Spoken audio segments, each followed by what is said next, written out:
Thanks for tuning in, folks, to the Album Show. Well, my interview with Eddie Van Halen wasn't as long as I would like it to have been. I could have talked to him for hours, but there were 3 or 4 people after me, and we're running a little bit late, so I didn't keep him on the phone for too long. But we had a reasonable amount of time to talk about the 9th Van Halen album, For Unlawful Carnal Knowledge, which was engineered by a man called Andy Johns, who's worked with some of the greatest bands of all time, the Stones, Led Zeppelin, just to name a couple. So here is our guest on the album show tonight, Mr. Eddie Van Halen. Bill. Hello, Eddie. How are you? Hey, how are you? I'm fine, thanks. Thanks very much for your time. I know you're busy rehearsing, so I appreciate you spending a little bit of time cool. with We're me. taking a little break here, you know. That's great. Look, on behalf of all your fans in Australia, congratulations on getting to #1 in America first week out. That must have been exciting for you.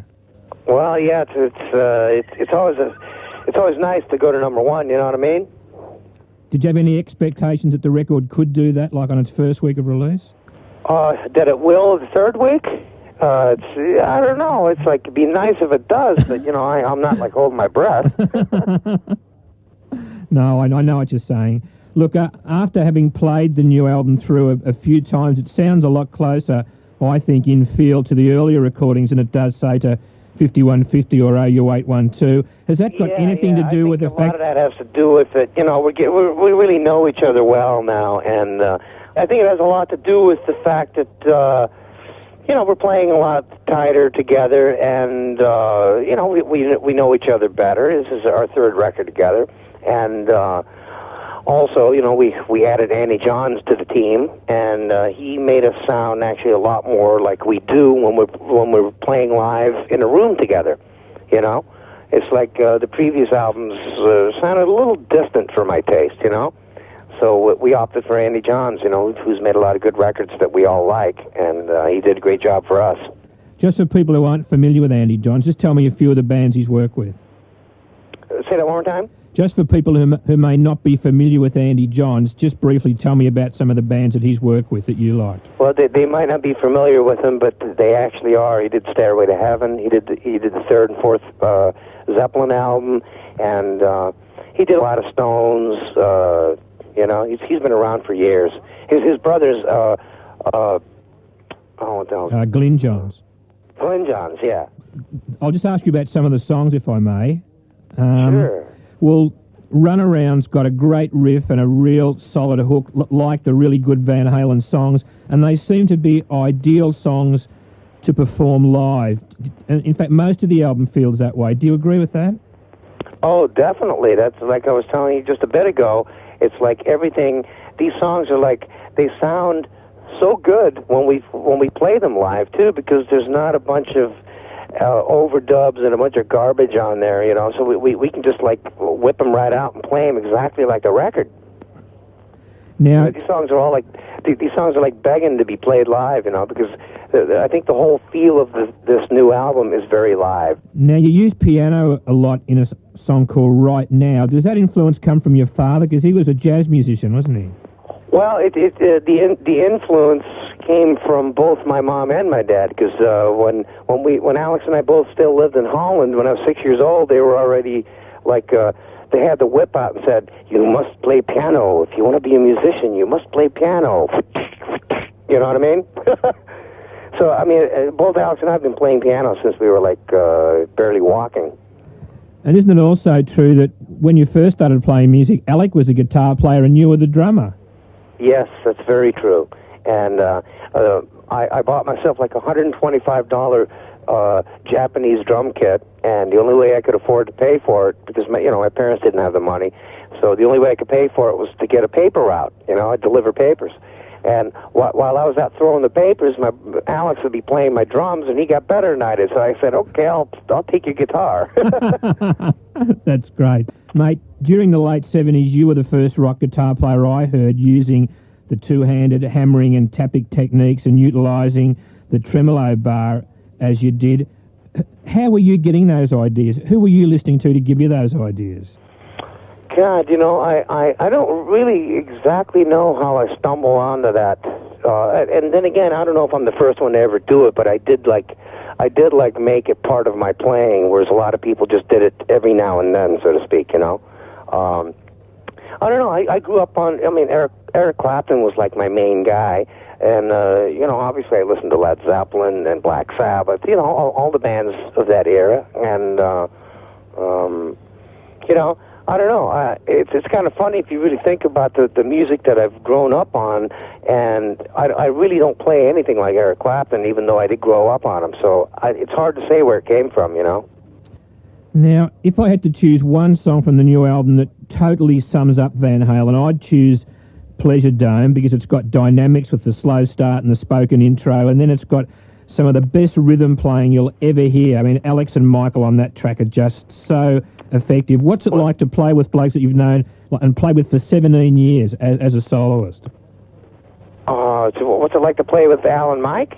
Well, you've been playing with them for so long, for 17 years. It must just be awesome sometimes for you to hear them play like they do, and then for you to solo over the top of that. It just totally gives me the freedom to do whatever I want to do. You know, I don't have to worry about them.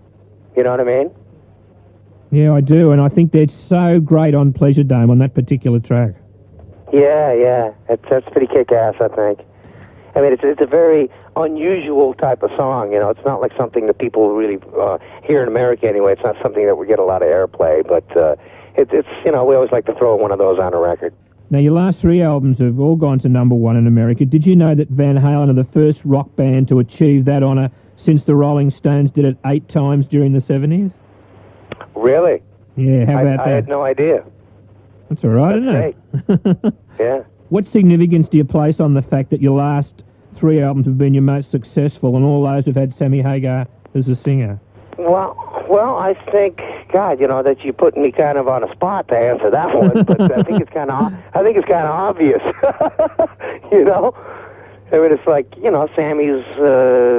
I mean, knocking the first version of us, but I really think that we've grown a bit, and you know, Sammy has definitely brought a whole new element to the band. You know, he's also a musician. You know, he's a guitarist, songwriter, singer. Was he the only singer you considered to replace David Lee Roth?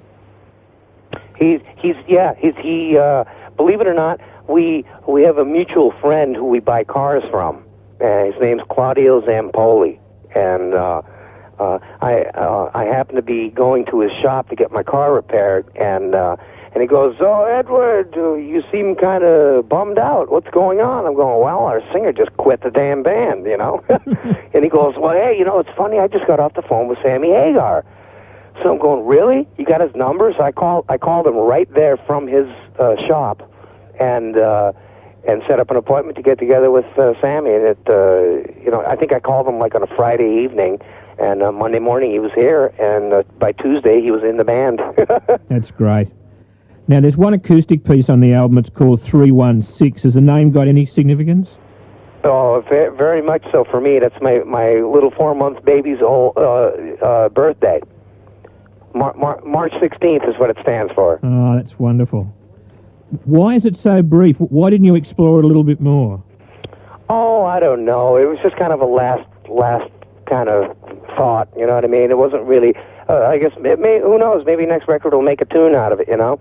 But the reason, here's what happened. Valerie was pregnant, my wife Valerie, and when the baby was still in the womb, when he'd be kicking and stuff, I'd grab an acoustic guitar and put it on her stomach and play this piece of music, and it would stop him from kicking. So, you know, I thought it'd be kind of neat just to put it on a record, just the way that I play it for him, you know. I believe you put aside your famous Stripe guitar for these sessions for a newly designed guitar. Is that right? Yes, I did, because this guitar I didn't just build myself, but I designed it and everything. The body, the pickups, you know, it's everything from the way it looks to the way it sounds is all me, you know. And a lot of people seem to kind of think that it's kind of boring looking, but I think some of the best guitars ever made are very comfortable playing boring guitars. You know what I mean? It's like it's actually very difficult to come up with a body design that hasn't been done without being too silly looking. You know what I mean? It's really easy to come up with some space age looking crazy guitar, but nobody will play it because it's not. You know what I mean? It's too outside. So this one's obviously comfortable for you to use as well as sounding good. Oh yeah. I mean, I used it on the whole record, and I think it sounds pretty damn good too. Now, a question all your Australian fans would like answered is there any possibility of an Australian tour this year? That's hard to say, and we haven't even booked a tour yet. All I know is I think there's a month booked here in the United States, and outside of that, I have no idea what's going on. You know, it's like I'm usually the last one to find out where we're going. They kind of just wind me up and go, play, Ed. Look, I won't keep you any longer. I know you've got a few of these to do today, so I thank you for your time, and on behalf of all your fans in Australia, congratulations on all the wonderful Van Halen music, including the songs from For Unlawful Carnal Knowledge. Well, thank you, Bill. Thanks very much, Eddie. Okay? Bye-bye, mate. Oh, hopefully we'll see you soon. I hope so, mate. It'd be lovely to talk to you again, but thanks for your time tonight. Okay, Bill. Bye-bye. Bye-bye.